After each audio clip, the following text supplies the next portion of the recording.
1990. The World Wide Web and The Simpsons were both just in their infancy. Madonna was still relevant to people under 30, and this douchebag thought it was fine to steal a Queen song. Ding ding ding diggy ding ding. Ding ding diggy ding ding. That little bitty change. It's not the same. Something else legendary happened in Japan that very year on November 21st, and in North America the following year. Nintendo's follow-up to the video game market resurrector was the Super Famicom, or the Super Nintendo Entertainment System.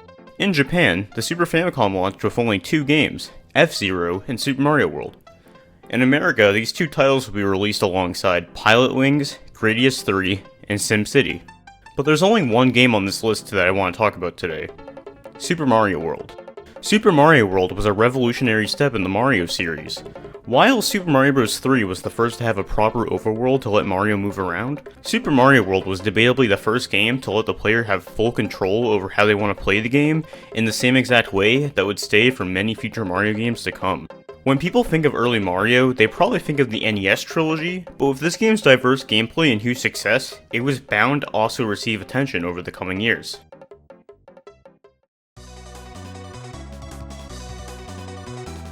The year is 2004. There's no YouTube, there's no smartphones, no live streaming, none of that.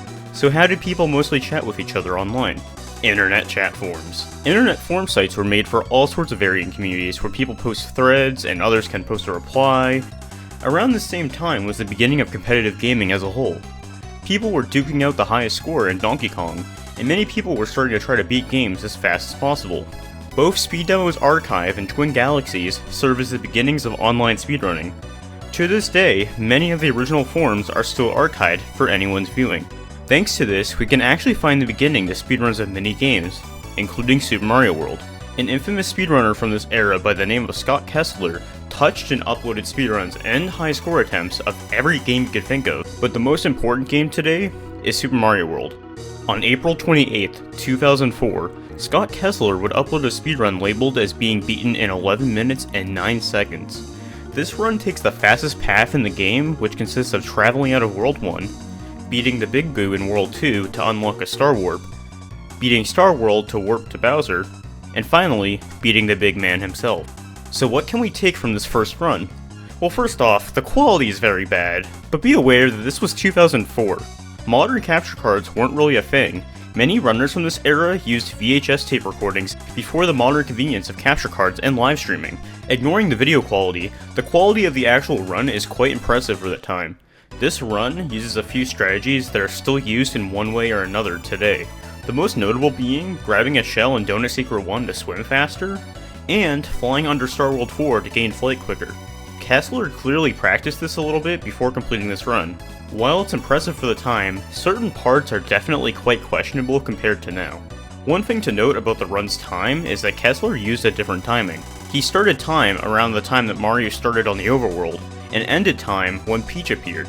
This is important to note because while the end timing may be the exact same way nowadays, the beginning is not. Looking at Kessler's improvement that was uploaded 2 months later, the time is labeled as 11:10, but that doesn't make any sense. Wasn't his previous time in 11:09? Well, in this improved run, Kessler in the comments states that this new run finishes in 11 minutes and 10 seconds according to Twin Galaxies timing rules. So what is Twin Galaxies timing rules, you say? Twin Galaxies says the timing starts when selecting a one-player game on the title screen and ends when you hit Bowser for the last time, which could change Kessler's previous record of 11:09 to around an 11:23 with this new timing. To make everything easier to read though, I want to translate all these times to modern timing, which is, time starts on the first frame Mario appears on the title screen, and ends on the first frame that Peach appears. This would translate Scott Kessler's first ever run to an 11:24. Now that we got that timing mess out of the way, let's talk about Kessler's second run, which with the current timing is an 11:10. So what is better about this run? Well, first, he didn't fumble as much in the water in Yoshi's Island 3, and he also did not collect the Midway power-up in Yoshi's Island 2. Why is this notable? Well, take a look at Iggy's Castle. In Kessler's first run, you can see that he jumps early right here to avoid hitting the Koopa on the cage.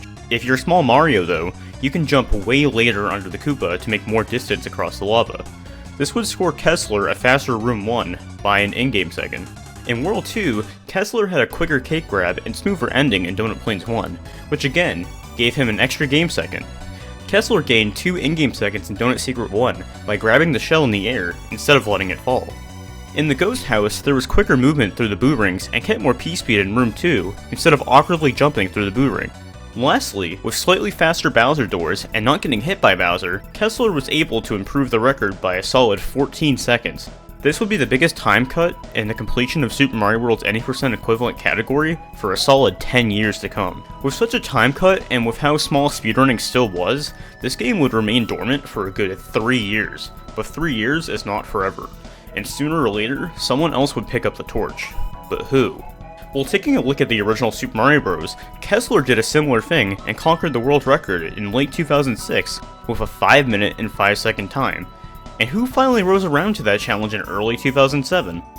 No other than the legend himself, Andrew G. Andrew was already showing off his skills in Super Mario Bros. By beating every level in the game in a solid 21 minutes back in 2005. But that wasn't enough for him. In February of 2007, he successfully beat every level in under 20 minutes, and just 2 months later took a crack at the any % record with a time of 5 minutes and 600 milliseconds. With Andrew becoming the king of Super Mario Bros., what else could he do? Logically, the next step was to take a crack at another Mario game, and that's exactly what Andrew did. Later in 2007, on November 13th, Andrew would smash Kessler's now old 11:10 record with a time of 11 minutes, 0 seconds, and 800 milliseconds. Yep, that's right. Andrew almost pushed the category below 11 minutes with his new record. But how? One notable minor improvement is in Yoshi's Island 3. You see how Andrew finished an in-game second faster? How is that? It may not be noticeable to the human in the moment. The longer you run on these brown rotating platforms, the further you get pushed forward. The key here is to maximize the amount of time you spend on these platforms. You can save just enough frames in total to squeeze a 259 on the timer. Andrew also had a slightly faster Donut Secret 1. First, it is very understandable why Kessler was worried about losing his shell, due to the fact that your Cape Hitbox spins every other frame between left and right, as seen here. If you run into a fish and your Cape Hitbox is on the left side, then your shell will take a hit and you won't have that shell anymore. But if you keep holding right and swim down when coming out of the pipe and spin your cape here, you can get past the fish instead of swimming around. Doing this short sequence out of the pipe to get the same frame roll isn't that hard. It is a lot harder to keep your shell here though, and it is understandable why you would delay. Many runners still do that to this very day, myself included. It looks like Andrew got a good frame roll here, but decided to ditch the shell anyways. He was purely focusing on grabbing that key and not swimming fast with the shell. Andrew had a sloppier Ghost House, but he had more tricks up his sleeve. You may have noticed that in Kessler's previous Star World 1, it seemed like Mario got pushed down a bit here, and you wouldn't be mistaken. Only 4 yellow blocks at a time can be spinning on screen. You can actually use this fact to your advantage. If more than 4 blocks start spinning at a time, whichever block started spinning first will go back to being solid. If you position Mario and spin just right, Mario will be pushed downwards once enough blocks are spun. This strategy allows you to save many in-game seconds versus breaking the blocks normally. Andrew's other really cool discovery was being able to keep flight speed through doors. If you enter a door while being quick enough to still have enough P-speed and then instantly jump in the next room, you will still have flight. This is a lot faster than slowly climbing and jumping across the cage in room 2. These time saves were just enough to save roughly 10 seconds, but sadly the little mistakes throughout the run cost Andrew the sub 11 minute time. Clearly, it was going to happen eventually, but when? Well, luckily, that answer wouldn't take that long. Just a month later, on December 15th, 2007, runner by the name of Adam Lucid Faia Sweeney submitted his first ever Super Mario World run on Speed Demo's archive, which clocked in at a 10:59.1. Yep, the first ever sub 11 minute time. It only took another month to break that barrier. Faia replicated Andrew's World 1, and decided to spin fly through Donut Plains 1, had a cleaner Donut Secret 1 and Ghost House, and had a very impressive Star World 1. This run was pretty much a cleaner version of Andrew's run, and that was enough to break the minute barrier. The only notable mistake that Faia noted was losing an in-game second messing up the end of Star World 2, but other than that, this was a really impressive run for the time. So impressive as a matter of fact, that no one would challenge Faia for many months to come.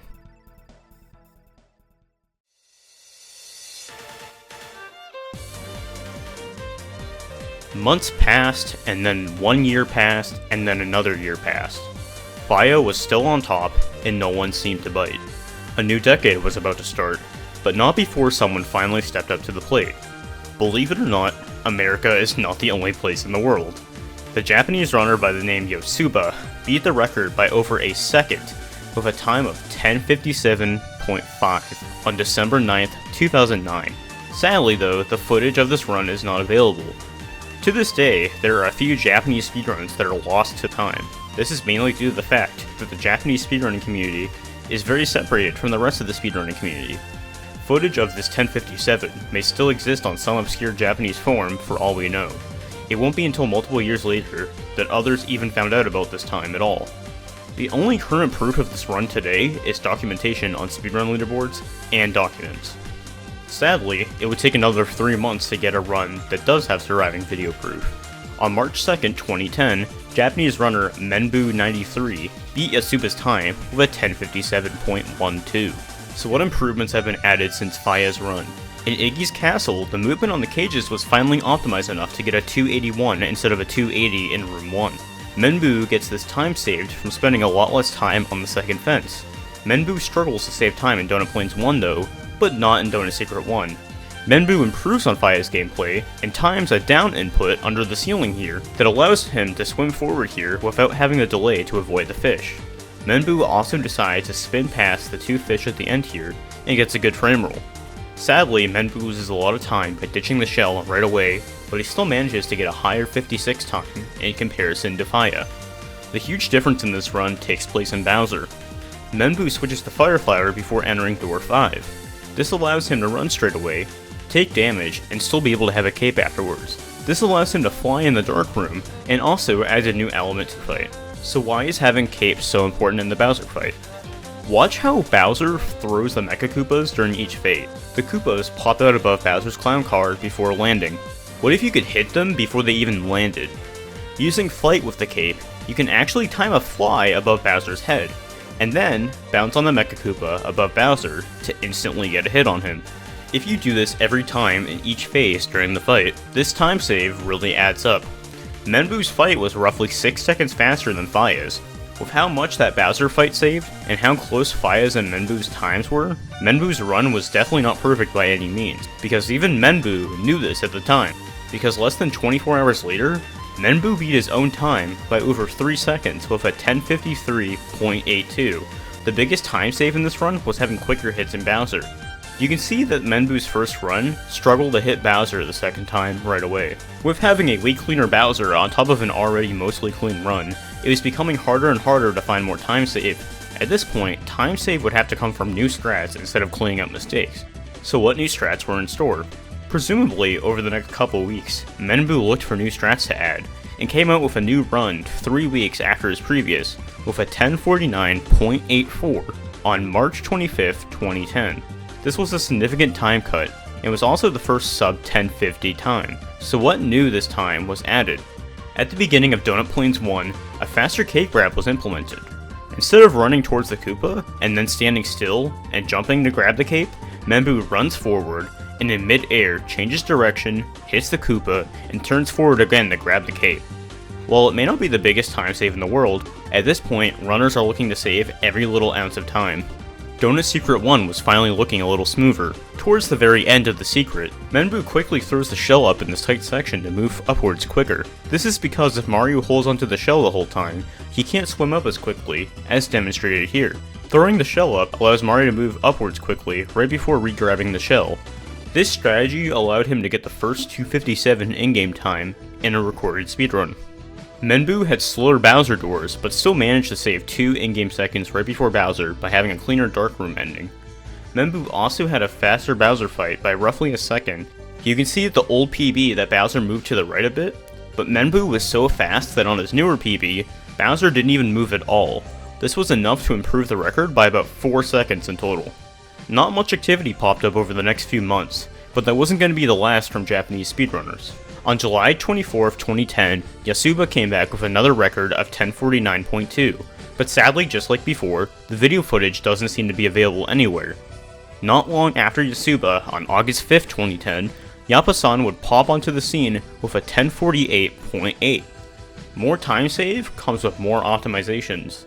In Donut Secret 1, Yaposon spins the key block earlier, which allows him to grab the key earlier and not swim as low. This allows him to get a slightly faster 257 time.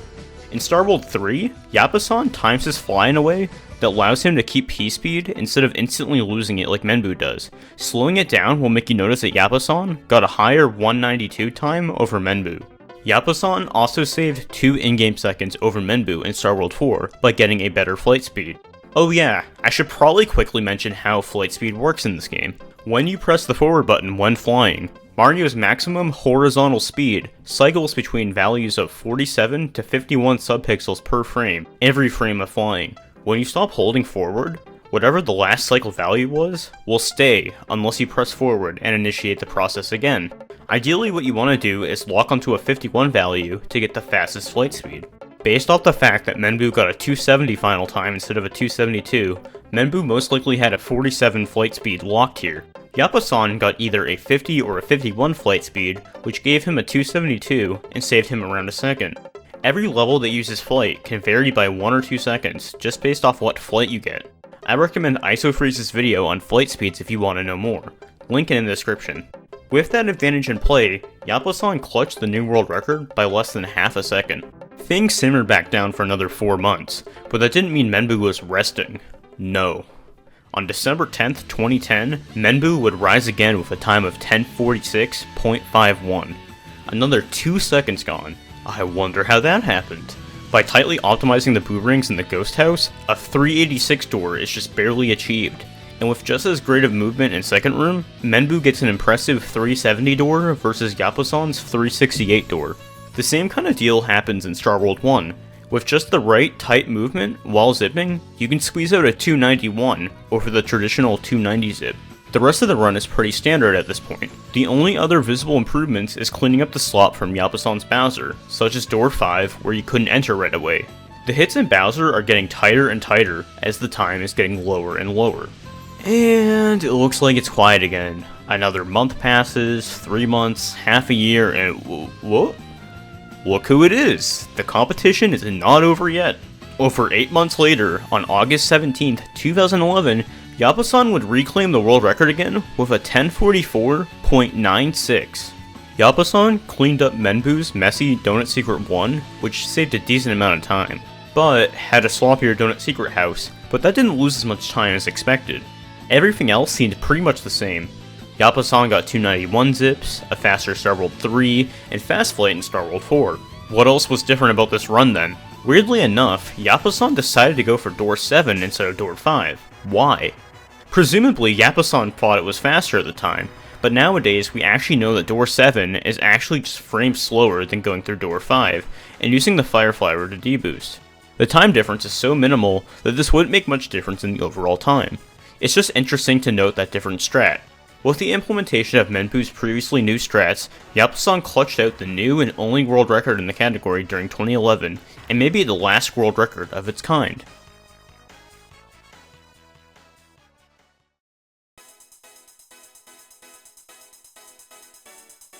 In early 2012, a new glitch would come to the scene, and drastically lower the world record in ways that were never to be expected.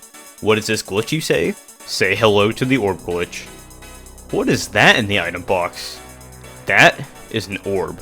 The same orb used to complete the level at the very end of Sunken Ghost Ship.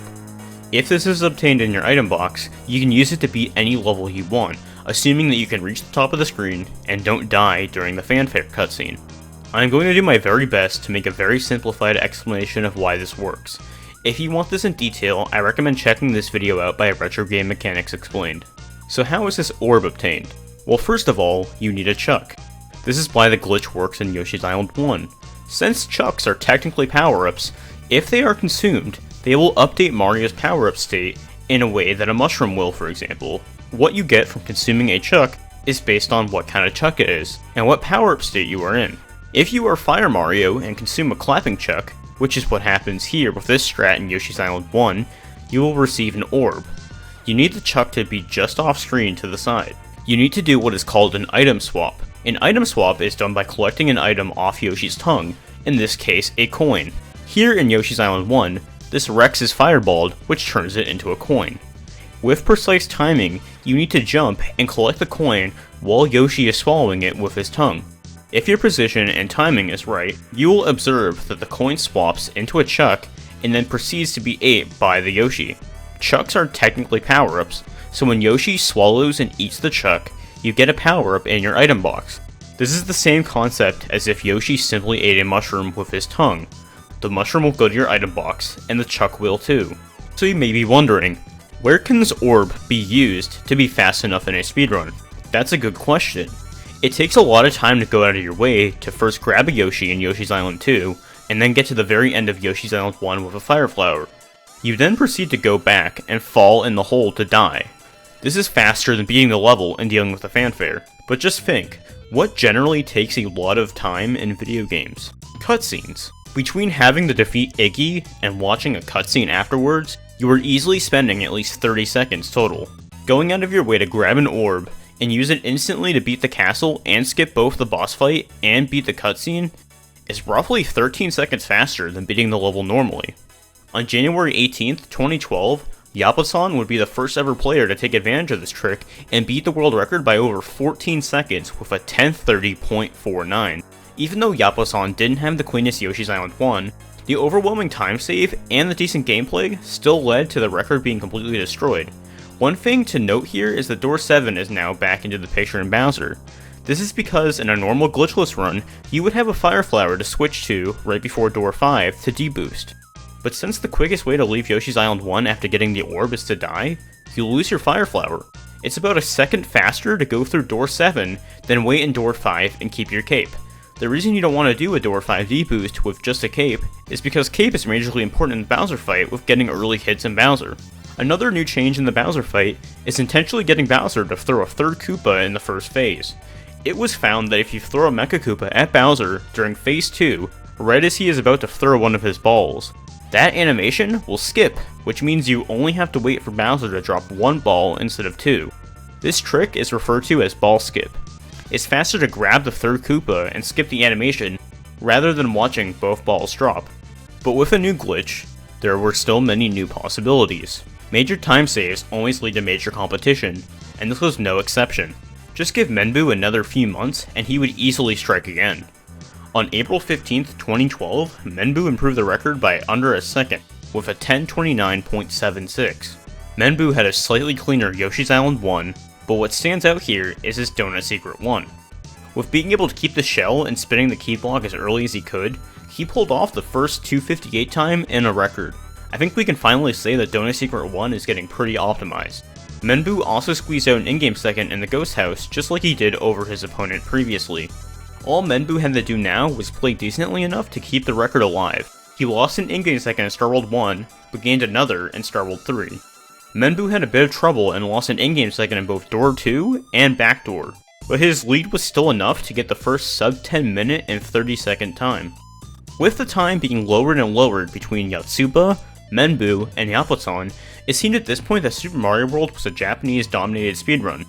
The Andrew G era was already around 5 years at this point, and Andrew seemed to be mainly focusing on Super Mario Bros. At this point. That leaves the question, what's next? Is there anyone else lurking around that is willing to step up to the challenge? The answer to that last question is yes. In mid to late 2011, Dram55 would start posting videos of strategies and individual level speedruns of Super Mario World to his YouTube channel, and also started doing different Super Mario World speedruns on Twitch. Later that year, Dram would lower his time in the any percent category with a 10:51, which was just 7 seconds slower than Yaposon's record at that time. He became a pretty active runner in the community, and by the end of 2012 would not just conquer other categories such as 96 Exit, which is the 100% category, but would also eventually come and beat the any percent record as well.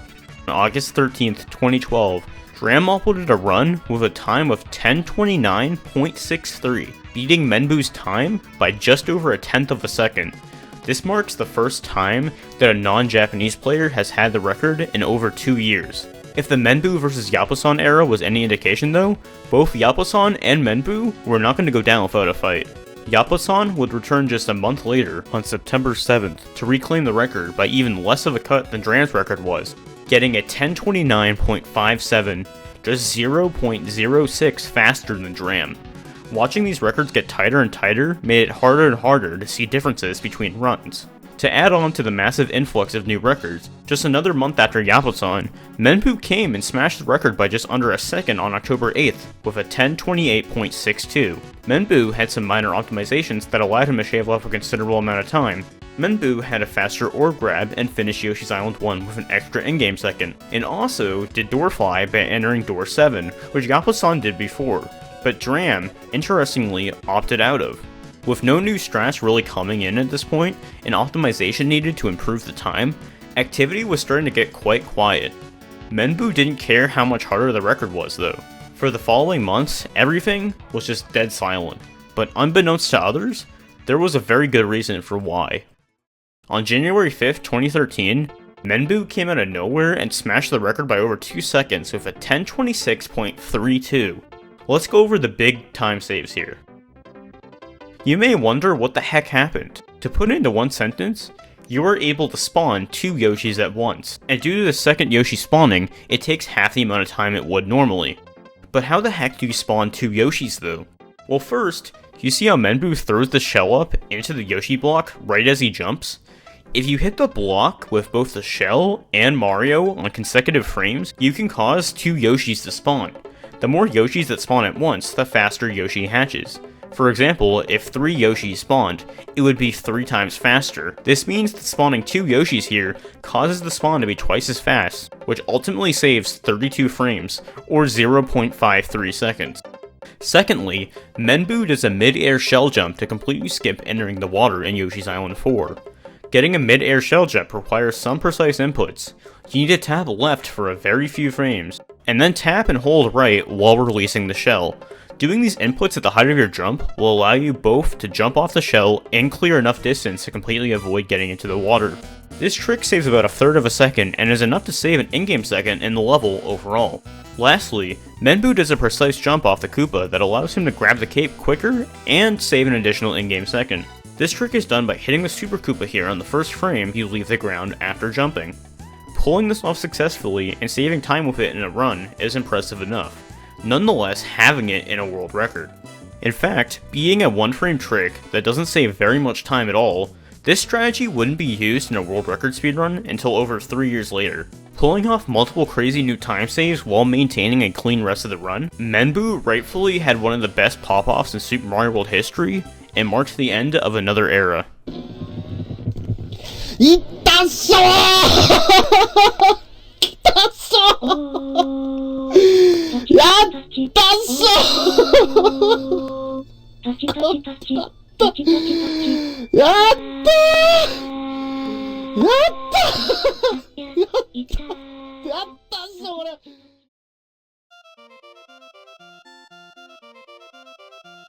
After Menbu's legendary run, which by the way is still the 3rd fastest orb run to this current date, things went pretty quiet again.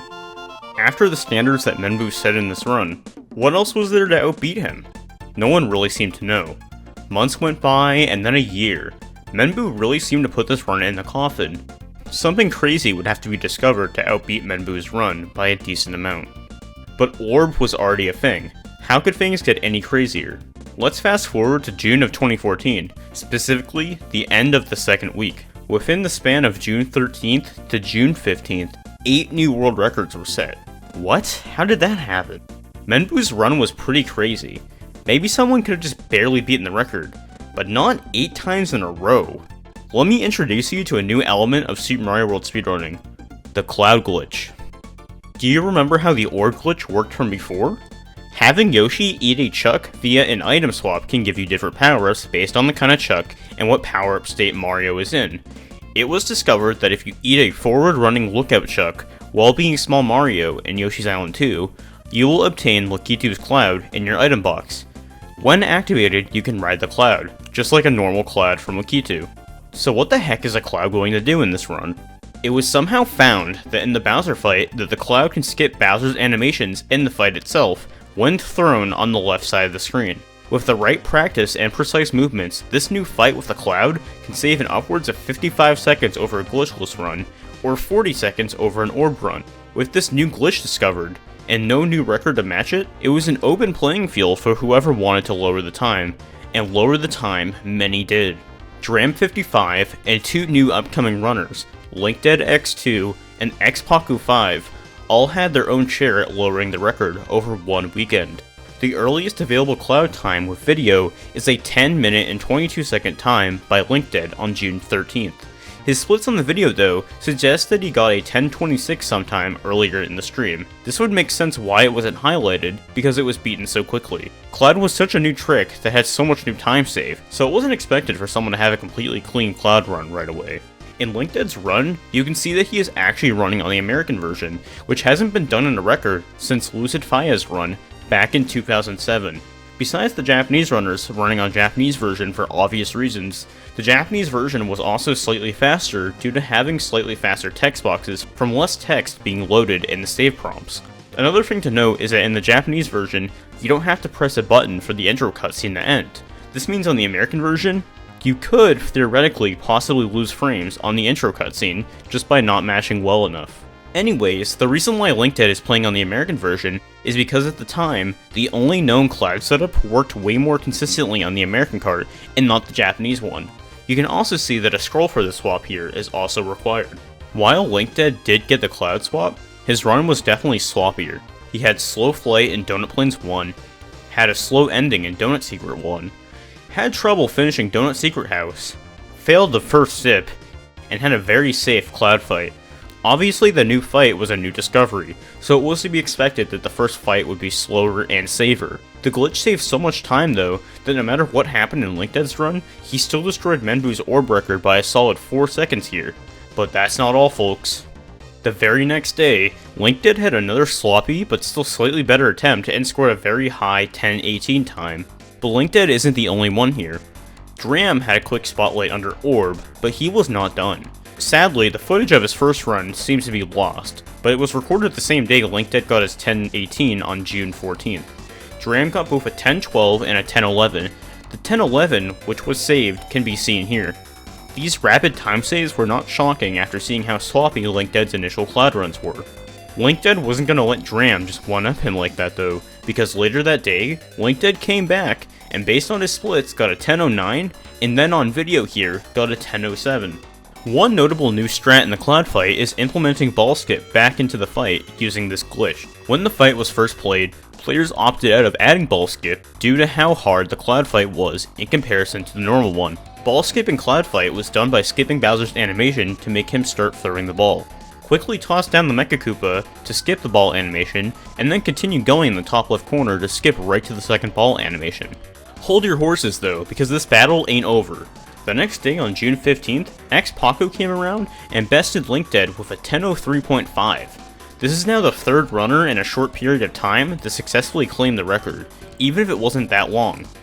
With a time of 10:03, a time under 10 minutes was looking quite tempting, while also looking quite reasonable. With such a busy weekend, it seemed like runners were kinda taking a bit of a break, but don't skip that far ahead. That next Thursday, on June 19th, ArtegaOmega would come out with a run just under a second faster with a 10:02.67. While Artega had many mistakes such as messing up zips and missing doors, Artega had a really fast Bowser fight to make up for it.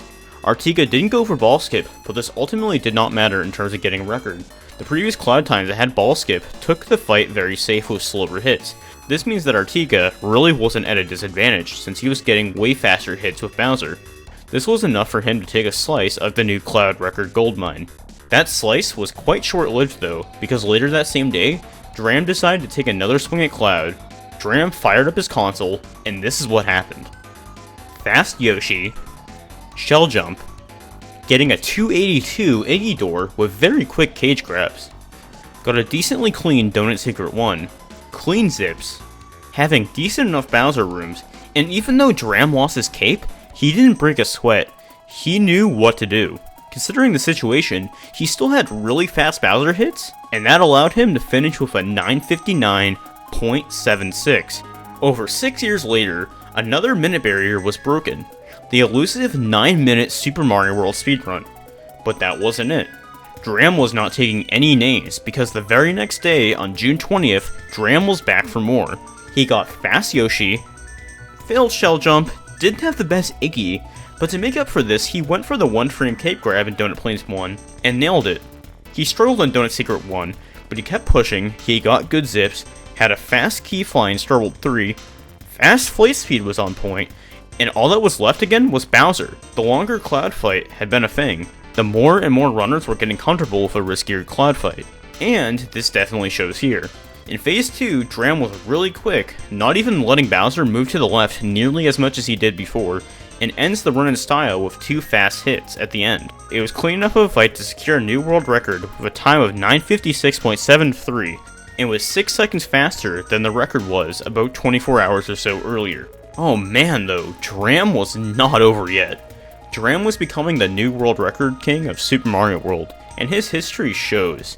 Dram started getting that record on the chopping block. We would be here for an hour if I thoroughly analyzed every individual record, because you were going to see how rapidly crazy the record was going down. On June 25th, Dram got a 952.85.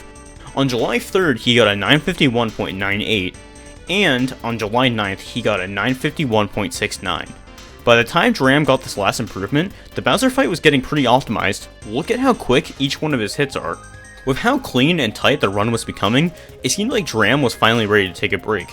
A solid month went by, and finally, at the end of August on August 26, X-Paco would finally come back for another swoop with a half a second improvement of 951.1. A couple new notable strats are in the run at this point. First, to squeeze out even more time in the first room of the ghost house, you can see that Paco does a quick spin jump through the boomerang. While this is a lot trickier than just waiting, with enough practice, runners can get used to very quickly timing their jump. For how tight the record was getting, the reward definitely outweighed the risk. Secondly, you can see that Paco spin flies to get door flight instead of getting the normal jump. The reason why this is faster with quick enough timing is due to the fact that with a normal jump, you can see that Mario briefly scrapes the door here. If you learn the timing with a spin fly, you can instantly get into the door instead of slowing down by scraping that set floor. While this time save is minuscule, with the record getting tighter and tighter, tiny optimizations like this are now making more of a difference. LinkDead came back and took his turn. First on September 22nd, LinkDead barely improved Paco's time with a 951.0, just a tenth of a second faster, but that was not enough of an improvement for him. Give another week and LinkDead would make a more sizable improvement with a 950.1. With so many runners chipping so much time in such a short time period, a new goal was right around the reach already. Sub 950. That goal wouldn't take as long as you would think though. LinkDead kept grinding, and on October 7th, LinkDead would come back and beat his own time with a 949.46. There it was, the sub 950. In less than 4 months, the record had been lowered by over 10 seconds, from over 10 minutes to under 9 minutes and 50 seconds. While this run was pretty sloppy in some places, there is still a lot to look at. LinkDead makes the ghost house even scarier by doing a spin fly through the boomerang in the second room, which while still being doable is still scary and can go wrong. LinkDead has a more aggressive Bowser fight. He doesn't even wait for Bowser to move to the left in phase 1 and 2 and instantly hits him. This fight allowed him to get a big gold split and break a new barrier in the category. Oh, but you thought it was over, didn't you? Speedrunning never ends. LinkDead may have set a new giant standard in Super Mario World, but that didn't mean it was impossible to overcome. You remember how parts of his run were quite sloppy? Clearly there was some room for improvement, but who was going to be the one to do that? Dram? LinkDead? Paco? Artega? What about none? If you answer the last one, then you're correct. When this record was set, something else was happening, and it's not a new improvement in this run. Well, kind of?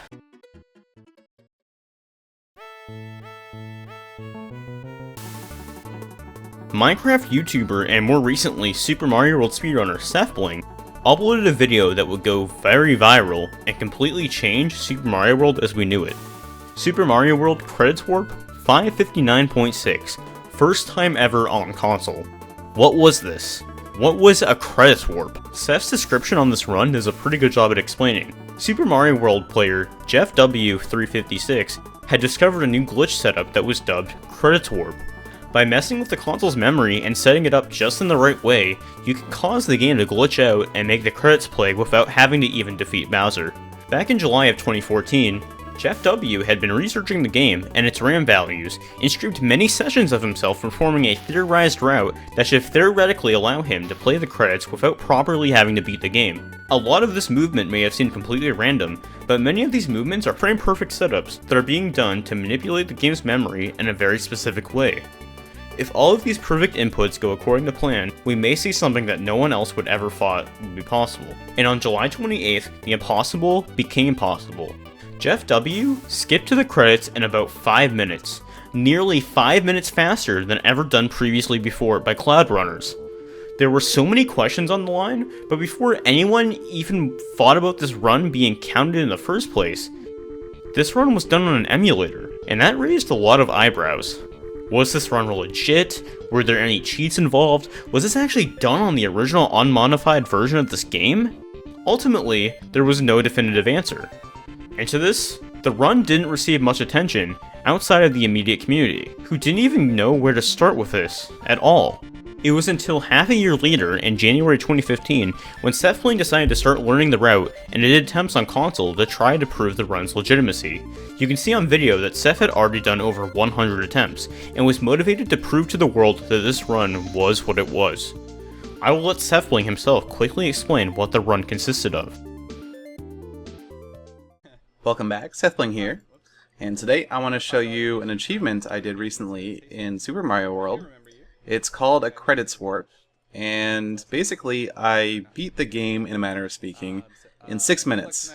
Now, the way I beat the game is a little bit different. I didn't go through the game and then beat Bowser and then kiss the princess. Basically I executed a very complex glitch. What you're looking at here, I go through the level and get Yoshi and get a mushroom and die, just so that I'll have a mushroom in the item reserve box. Basically, the idea is that I'm kind of writing code as I play the game. So I go into this pipe here, I grab a block. I need one of these blocks in order to do something later. So the goal here is I'm trying to take one of these holdable, throwable blocks, called a throw block, and put it next to a P-switch, and then grab both at the same time. It's kind of complicated, but I have to do it in order to get the P-switch into a certain sprite slot. My goal right now is I want to grab this shell. And I sort of have to juggle these two items. If they touch each other, they'll break. Well, first, I have to use the mushroom and the vine. Those are for technical reasons. I have to do that. I put the block there, do that, and scroll. Anyway, when the block breaks, it kind of has fragments that break off, and I need to despawn those fragments at certain Y coordinates. Here, I'm taking the new P-switch that I loaded. This is in the correct sprite slot, and I'm putting it in a very particular location, so you'll see me kind of fidget with the P-switch. Now I'm going to destroy some things along the way. This guy.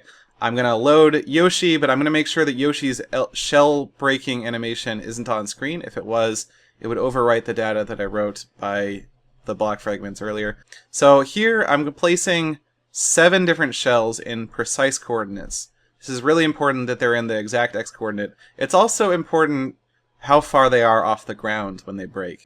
And you can see me shaking my head on camera there because I thought that ruined the run, that it wasn't going to be possible. So for the next 20 seconds or so, I was dejected thinking it wasn't possibly going to work. Anyway, I execute a glitch called the item swap that I'm not going to explain because it would take too long. And it runs the code that I wrote, and you can see I was very surprised that it worked. This is the credits warp. And that's it. The credits warp was indeed legit. When Seth finished this run, many automatically recognized Jeff's time as being the previous record. Obviously, there was a lot of back and forth discussion and debate, but in the end, the community decided to branch off any percent into 2 different categories, 11 exit and 0 exit. This is based off how many levels it takes for the run to be completed. The traditional any percent route previous runners used takes 11 exits to beat, 4 in World 1, 3 in World 2, and 4 in Star World. Since Credits Warp beats the game in the very first level, hence not having any exits beaten, Credits Warp was eventually dubbed as 0 exit. So what was the true any percent record then? Well, it depends on who you ask. By definition, any percent is beating the game as fast as possible with no restrictions, which makes the Credits Warp run the new any percent record if you look at the definition. Others will debate that Credits Warp is taking it too far, and that you aren't playing the game as intended. No matter what your personal opinion is though, it was probably the best call to divide the leaderboard. Now both sides get to be happy. There was now a traditional any percent record, and a hardcore lowest limit any percent record. Was Seth going to do more with this though? I mean, Jeff technically did still have the record since Credits Warp was now proven to be a real run. Yes, Seth did go further. A few days later, and about 40 attempts later, on January 24th, 2015, Seth would upload another video for the world to feast their eyes on. Seth was now the official world record holder of beating Super Mario World on console in less than 5 minutes using the new Credits Warp method. This was an amazing feat of its own.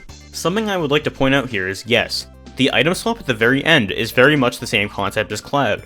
Cloud technically is also reaching into the game's random access memory, or RAM, just like Credits Warp. The only difference here being that the game moves to the credits instead of simply giving you a cloud, and instead of seeing a chuck go in Yoshi's mouth, you get whatever this garbage is. Just like with the beginning of Orb and Cloud, a new route meant a lot of time save. A new glitch and/or route isn't going to be instantly optimized overnight. Seth could easily improve this new time, and he did. He would go on to lower his time a few more times, and during the very end of January, he got a 414 on January 24th, a 353.9 on January 26th, and a 307.2 on January 28th. A lot of time between these runs were saved by having a new strat that didn't require grabbing a mushroom, and another strat where you break a block here, instead of juggling that shell back and forth like done before. This was enough to bring the time down very close to the 2-minute mark. You can see that this new route shows Mario in the bonus room before credits even start playing, which is kinda funny. Within a few days, someone else would finally take on Seth's reign. On February 1st, just 3 days after Seth's 307 record, Super Mario World speedrunner IsoFrieze, formerly known as Dots Are Cool, broke the 3-minute barrier with a 2:44 time. The biggest notable difference in this new route and time save comes from not even needing to enter the sublevel in Yoshi's Island 2 to grab a third block. With a run that is manipulating code in a game, sometimes new discoveries and strats are found, the more and more the inner workings of the game are researched. To even get this run in the first place was a major feat. It's all thanks to the fact that Super Mario World has been heavily researched over the years, thanks mostly to people in the tool assisting community. IsoFrieze would beat his own world record on the same day, with a 2:15 with a new route ending, doing the item swap of a mushroom and a chuck at the very end. This ending strategy would actually become pretty standard for a while in this speedrun. With how many attempts IsoFrieze was grinding, as well as discovering faster movement and routing, it only took another few days for him to beat his time yet again. On February 4th, with the movements getting quicker and quicker and attempts becoming more and more, IsoFrieze broke a second minute barrier within only a week, getting the first sub 2 minute time with a 1:52. Freeze was not the only person to try to optimize this new movement though. Yoshi's Island speedrunner Carl Sagan42 would take a crack himself. It's quite crazy to see how quick a lot of the movement was getting at this point. With how quick the run was getting, adding more risk made more sense instead of playing things really safe. Carl would get riskier and riskier while lowering this record, getting a 146.9 on February 9th, a 142.7 on February 18th, and finally a 141.2 on that same day. Freeze wasn't scared off by new competition at all though. Not too long after Carl's last improvement on February 23rd, Freeze would end up completing a run that exactly tied Carl's. Yeah, you heard me right there. A second 141.2 time. If you want to add even more names to the ever-growing list of runners, then let me introduce you to PangaeaPanga, a Super Mario World ROM hacker and tool-assisted speedrunner who would later go on to beat the game blindfolded really fast, and become one of the kings of Super Mario Maker with his ridiculously hard levels. A month after Freeze's tied world record, Panga would pick up the torch and try Credits Warp for himself, making the run look even crazier than before. On March 22nd, Panga would cut a considerable amount of time off with a 138.7, the first ever sub 1 minute and 40 second time. With such fast movement and less margin of error, no one really seemed to want the challenge this time at all. The rest of 2015 would be complete radio silence, and the beginning of 2016 was looking to be pretty much the same. Well, at least until April. IsoFrieze was back. On April 9th, he would demolish the record by 8 seconds with a 130.7. So where did this time save come from? Well, if you've been paying attention to this era at all, it's all in the routing. This route completely throws the P-switch and mushroom shenanigans out of the equation. Freeze duplicates a Yoshi block, hits the other Yoshi block to spawn a 1-up, spends a decent amount of time crushing and spitting shells in specific locations, and finishes up the traditional item swap that was done before. The thing to note here is that this is the first Credits Warp record on the Japanese version, and also immediately cuts back to the middle of the credits like the credits warp originally did. With a new crazy route, that brought new competition. SethBling decided to take a crack at the new route, and it was pretty crazy. On April 10th, he got a 126.9. On April 11th, he got both a 126.45 and a 125.21. What I forgot to also explain, which is also interesting here, is that these credits warp routes needed more than one controller and required specific inputs to be held down on the other controllers. The route that is used in these last few mentioned times uses two controllers plugged into the console. There is also another route that uses an accessory called a multi-tap to plug more than two controllers into the console at once, and requires 3 controllers into the multi-tap plugged in. We will get back to that route later. Another thing that I want to note is looking at Seth's splits. It says Rolex. Why? Well, to consistently get the item swap at the end to work, it was found that if you press the buttons R, L, and X, and only those buttons while doing the item swap, it will guarantee that the swap will work as long as you set everything else up. Rolex is just a silly term made up to remember the 3 inputs needed to do this swap. The same Rolex setup would become handy in Clad runs as well, since this exact same item swap is the exact same thing. Seth would continue to optimize this 2-controller route with a 122.98 and a 120.65 on April 15th, and was notably drunk during the second run. Holy crap! What? Alcohol provides good speedruns. What? Later in the month on April 27th, Seth would best himself again with faster movement and getting the first sub 1 minute and 20 second time with a 119.1. Seth, this time, used the previously mentioned 3-controller multi-tap route, and multi-tap would become the standard going forward. The biggest time save at this point in Credits Warp is saving time by having really quick adjustments with kicking and spinning shells at specific pixel coordinates.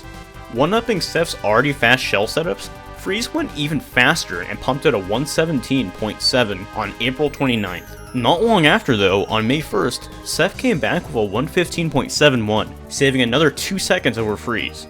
You know how years ago that there was a Japanese era in Super Mario World speedrunning? Well, let me introduce you to a new era that started coming in. No one really expected this. The Brazilian era. A runner by the name of Furious started doing credits warp attempts, and actually got a time very close to Seth's. But on May 1st, this finally happened. Furious got a 115.66, less than a tenth of a second better than Seth. America finally didn't reign supreme in the newer Zero Exit category. Furious would start taking this category to the extreme, and got a 115.23 not that long after, on July 31st. A big time save that you can see in Furious's run is that he performed the item swap slightly early.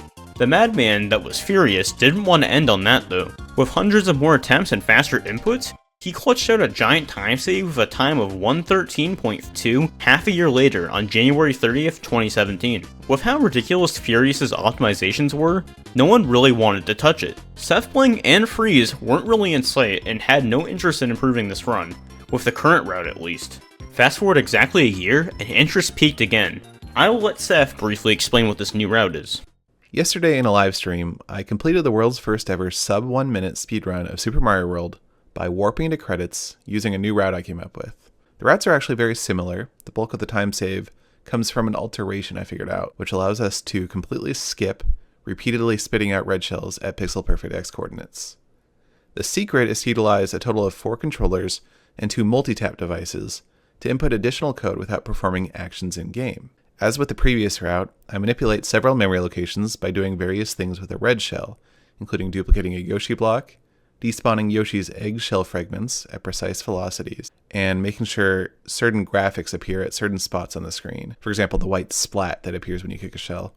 Then, by performing the item swap glitch, I make the game start running code from somewhere other than the game cartridge. This code ultimately puts the game into credits mode and ensures that gameplay continues as normal rather than crashing like you'd expect from the item swap glitch. If you want a too long didn't read summary, you can utilize more controllers and use their data. You can skip all this shell nonsense, which saves 20 plus seconds and ultimately leads to the first speedrun of Super Mario World in under a minute. There you have it, the glorious sub 1 minute. But since I've already made it this far, it would probably make most sense to talk about what happened afterwards, right? If I didn't, it'd be like running a marathon and not completing the last stretch. I might as well finish it. Just like the previous routes, a lot of time save came from the minor strat optimizations and would be lowered dramatically more. If you want a deeper understanding of how the sub 1 minute speedrun works, I would recommend Seth's video that goes over a lot of this technical junk that is hard to explain in a quick video recap. So let me just quickly mention the world records that happened. January 31st, 51.16 by SethBling. January 31st again, 50.53, again by SethBling. February 5th, 49.01, again by SethBling. February 7th, 45.92. You want to guess who it is? SethBling. February 16th, Furious came back with a 45.78. February 21st, 45.48 by SethBling again. February 28th, Furious came back with a 45.03. March 1st, SethBling decided to come back again with a 44.083. Around March 19th, SethBling got a 43.38, and on the same exact day got a 42.2. And a few months later, Furious came back on June 19th with a 41.866. Record activity for this game ceased to exist after Furious got this 41-second time. The rest of 2018 passed, and then 2019 passed, and then people thought the same was going to happen in 2020. But then, 2020 happened. Everyone started to have a lot of extra free time due to the thing that was the 2020 pandemic, and still is as of making this video. This led to a huge uptick in speedrun activity, and Super Mario World was not an exception. In early April, SethBling came back to Credits Warp with plans to finally take back the record that Furious had had for about 2 years at this point. On April 22nd, Seth would finally get a new PB, but was sadly 3 frames off the record. But that didn't seem to really matter though, because not too long on April 28th, Seth finally improved the world record by about 0.2 of a second 2 years later with a 41.65. To insert his dominance even further though, Seth would beat his time again the next day with a 41.35. This record though would stay solid for a full month. But on June 11th, Furious took advantage of his quarantine by trying to best his 2-year-old time and get the record back. Luckily for him, he did. He beat Seth back by a good 1/3 of a second with a time of 41.02, very close to getting a 40-second time, and that is where the record currently stands. With a time this low and a route this optimized, where further can this category go? Many thought it was once over once the Japanese runners optimized the game. But then, many thought it was done once Orb was worked on, and then Cloud, and then the game kept being pushed and torn apart.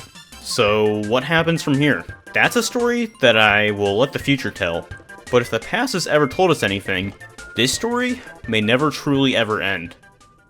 Thank you for watching.